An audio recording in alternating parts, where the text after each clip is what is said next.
கவசத்தின் மறுபிறப்பு. எதிர்கால சென்னை வானுயர்ந்த கட்டிடங்களும் பறக்கும் வாகனங்களும் நிறைந்திருந்தது. ஆனால் தாரா என்ற இளம்பெண் இந்த நவீன உலகிலும் ஏதோ ஒன்றை தேடிக்கொண்டிருந்தாள். அவளது கண்கள் டிஜிட்டல் திரைகளை தாண்டி தொலைந்து போன பசுமையை தேடி அலைந்தன. ஒருநாள் பழைய பொருட்களை விற்கும் ஒரு கடையில் அவள் ஒரு விசித்திரமான கருவியை கண்டாள்.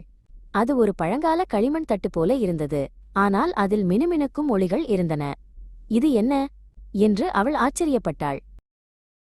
கடைக்காரர், இது ஒரு கலைக்கவசம் அம்மா. இது பழங்கால கலைகளின் சக்தியை பயன்படுத்தும் ஒரு சாதனம். ஆனால் இதை எப்படி இயக்குவது என்று யாருக்கும் தெரியவில்லை என்றார். தாரா அதை வாங்கிக் கொண்டாள். தன் வீட்டிற்கு வந்த தாரா கலைக்கவசத்துடன் பல மணி நேரம் செலவிட்டாள்.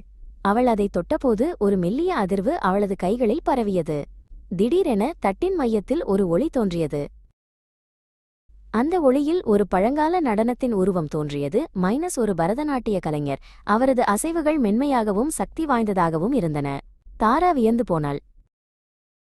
அவள் நடனத்தை பின்தொடர ஆரம்பித்தாள். ஒவ்வொரு அசைவும் அவளை ஒரு புதிய இடத்திற்கு அழைத்து சென்றது.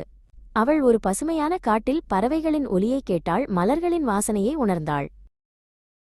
இது ஒரு மாயாஜால அனுபவம். கலைக்கவசம் அவளை கடந்த காலத்தின் இயற்கை அழகோடு இணைத்தது.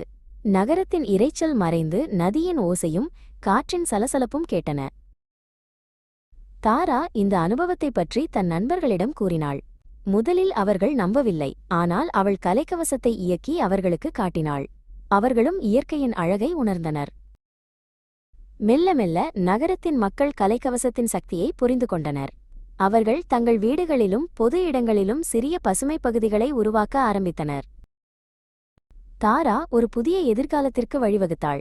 அங்கு தொழில்நுட்பமும் இயற்கையும் கைகோர்த்து மனிதர்களின் ஆன்மாவுக்கு அமைதியையும் மகிழ்ச்சியையும் அளித்தன. கலைக்கவசம் வெறும் ஒரு கருவியல்ல, அது ஒரு புதிய வாழ்க்கையின் தொடக்கம்.